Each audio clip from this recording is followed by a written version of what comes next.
You've been lied to about Iran's nuclear program. While politicians and media tell you that Iran is desperately trying to build nuclear weapons, the truth is far more complex and disturbing. Here's what they don't want you to know. Iran's nuclear program was actually started by America's closest ally in the region and funded by Western countries. But here's the mind-blowing part: Iran might not even want nuclear weapons in the traditional sense. The geographical and political reality is that Iran has figured out something much more sophisticated: how to become a nuclear threshold state without actually crossing the line. This strategy gives them all the deterrent benefits of nuclear weapons while avoiding international consequences.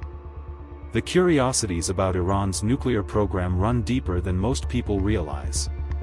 From secret underground facilities hidden in mountains to religious decrees that may not even exist, from American-trained scientists to Russian-built reactors, what you're about to discover will fundamentally change how you see Middle Eastern geopolitics and the real power games being played while the world focuses on the wrong threats entirely. Well, here's one of the most fascinating curiosities about Middle Eastern geography and politics that few people know.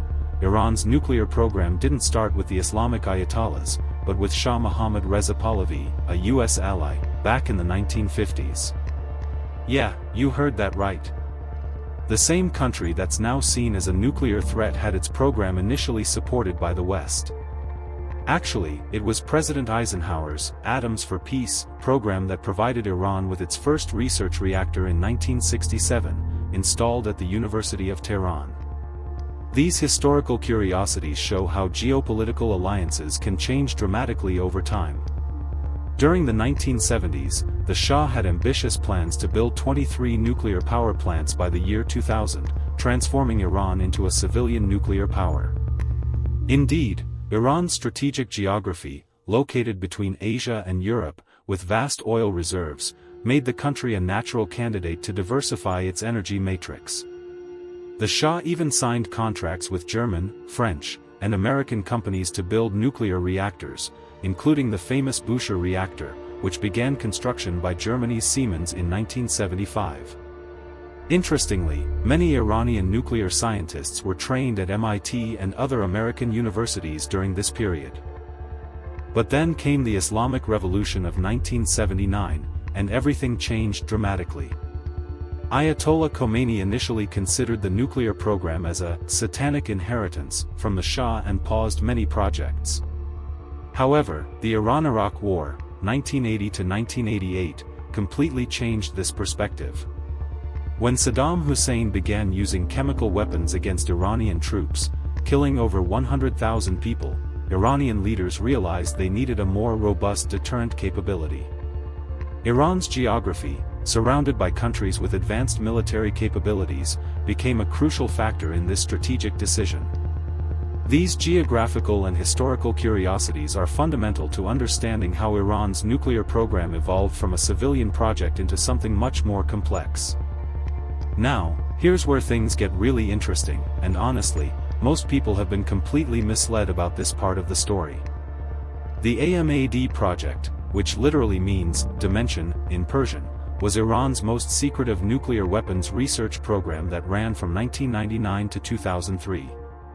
What's absolutely mind-blowing is that this program was so compartmentalized that even many high-ranking Iranian officials didn't know about it. The project was led by Mohsen Fakhrizadeh, a physicist who would later become known as the father of Iran's nuclear weapons program. These curiosities about Iran's clandestine activities reveal how the country's geography allowed it to hide such sensitive operations across multiple underground facilities. The AMAD project wasn't just about enriching uranium, oh no, it was way more sophisticated than that. Iranian scientists were actually working on weaponization techniques, including neutron initiators, high-explosive lenses, and even computer modeling for nuclear warhead designs. Actually, intelligence reports suggest they were developing a warhead that could fit on their Shahab-3 missile, which has a range of about 1,300 kilometers. The geographical implications here are staggering. That range could reach Israel, Saudi Arabia, and US bases in the region.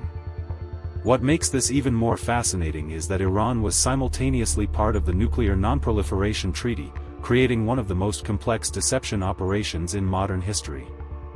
But here's the kicker, and this is one of those curiosities that intelligence agencies kept under wraps for years. The AMAD project was supposedly halted in 2003 due to international pressure. However, many experts believe that Iran simply dispersed the research across different organizations and continued the work under various cover names. The geographical advantage of Iran's mountainous terrain allowed them to build facilities like the Parchin military complex, where they allegedly conducted high-explosive tests related to nuclear weapons development. Israeli intelligence later assassinated Fakhrizadeh in 2020, but by then, the knowledge had already been transferred to other scientists. This sets up a crucial question about what Iran has been doing with all this accumulated expertise over the past 2 decades. Alright, let's dive into one of the most debated curiosities in modern geopolitics, Iran's supposed religious prohibition against nuclear weapons. In 2005, Supreme Leader Ali Khamenei issued what's called a fatwa, a religious decree, declaring that the production, stockpiling, and use of nuclear weapons is forbidden under Islamic law. Western media and politicians have cited this fatwa countless times as evidence that Iran isn't pursuing nuclear weapons. But here's the thing that'll blow your mind, there's actually no written record of this fatwa anywhere in official Iranian religious documents. Yeah, you heard that right. It's like the world's most important religious decree that somehow doesn't exist on paper. The geographical and political implications of this missing fatwa are absolutely fascinating. Iran has used this supposed religious prohibition as a diplomatic shield in international negotiations, especially during the nuclear talks with world powers. Iranian officials constantly reference it when meeting with European diplomats, Russian negotiators, and even in UN speeches. But here's where it gets really interesting. Traditional Islamic jurisprudence doesn't actually prohibit weapons of mass destruction per se. Actually, many Islamic scholars throughout history have supported the principle of deterrence, and some have even argued that if your enemies possess such weapons, it becomes religiously permissible to develop them for defensive purposes. These curiosities about Islamic law show how complex the intersection of religion and geopolitics can be. Now, here's the million-dollar question that keeps intelligence analysts up at night: even if this fatwa exists, can it actually be reversed? In Shia Islamic tradition, a supreme leader can modify or completely overturn previous religious rulings if circumstances change. The geography of Iran, surrounded by nuclear-armed countries like Pakistan, Russia, and Israel, creates what many argue is a changed circumstance.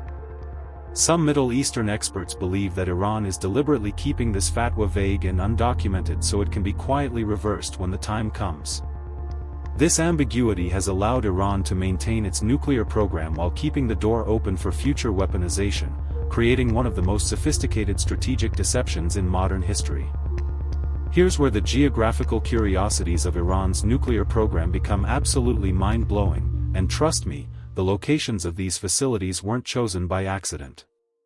Iran has strategically scattered its nuclear infrastructure across some of the most geographically challenging terrain on Earth, making it nearly impossible for any military strike to completely destroy the program.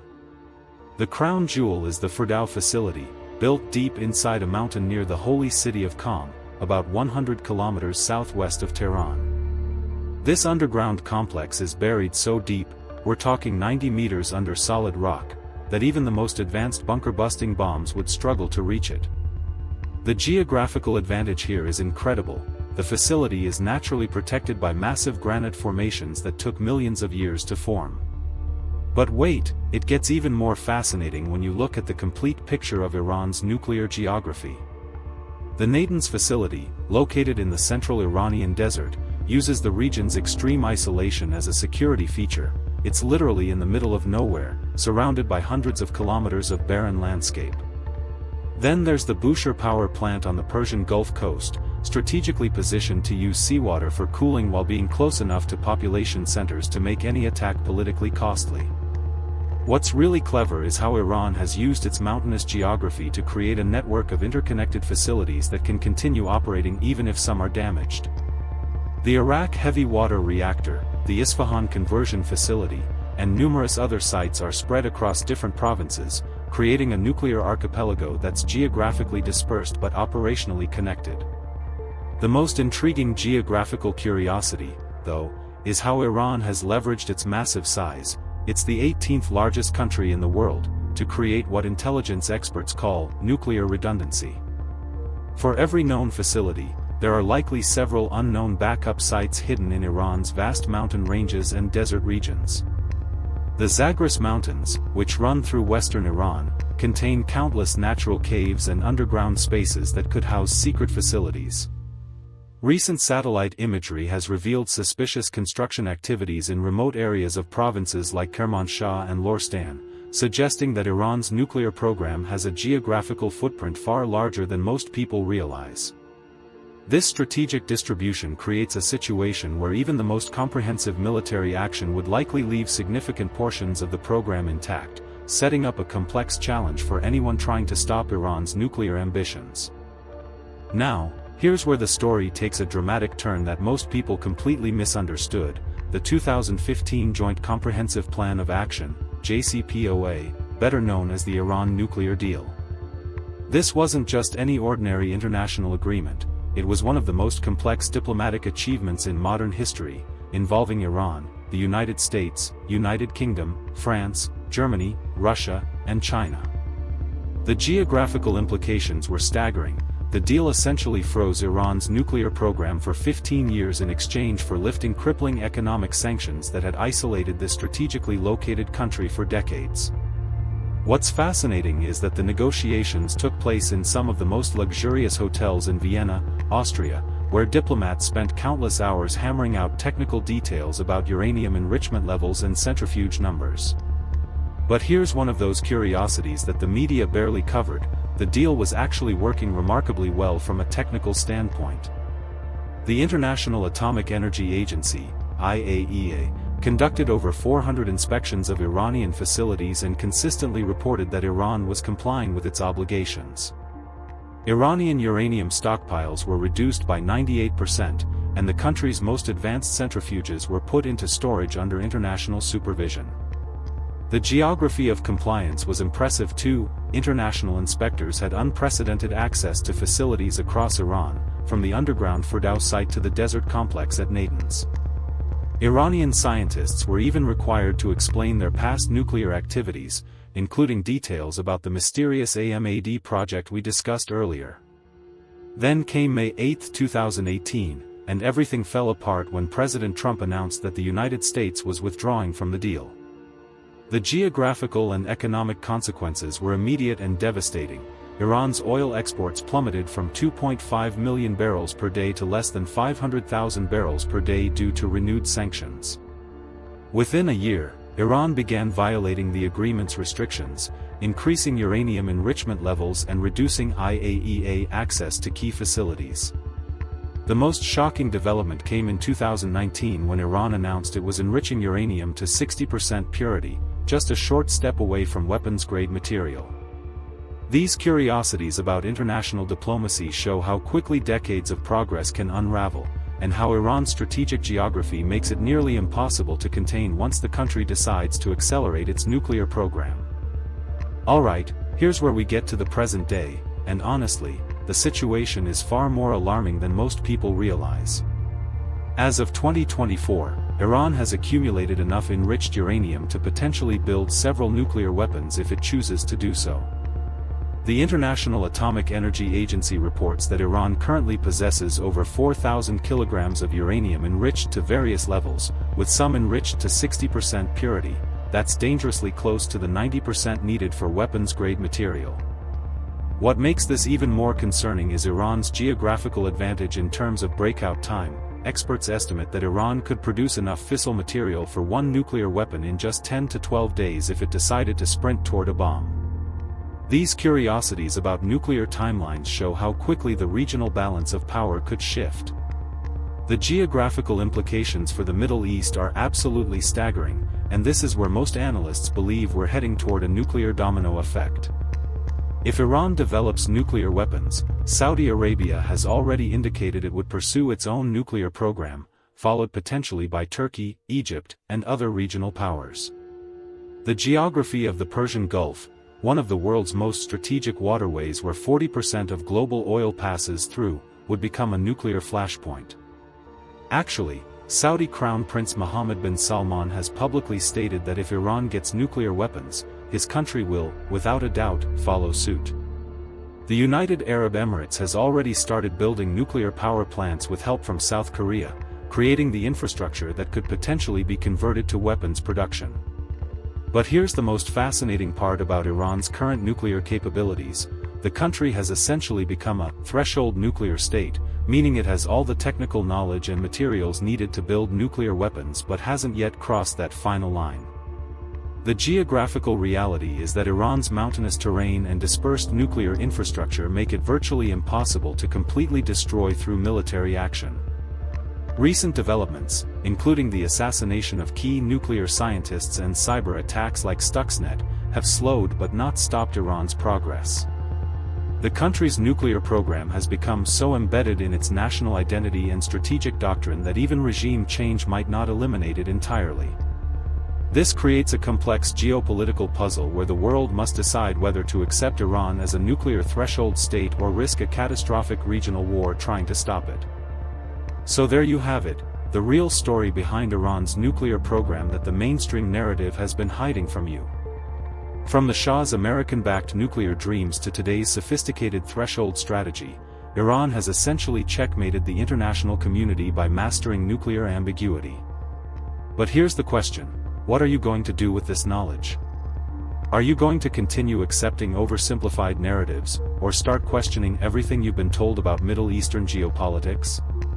The geography of power in this region is shifting rapidly, and those who understand these deeper currents will navigate what's coming next. You now possess insights that most people don't have access to.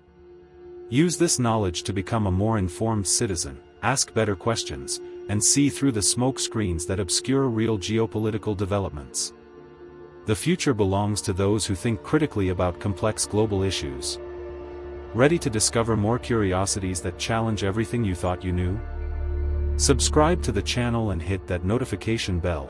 There's so much more to uncover about the geography of power and the strategic games being played behind the scenes of world events.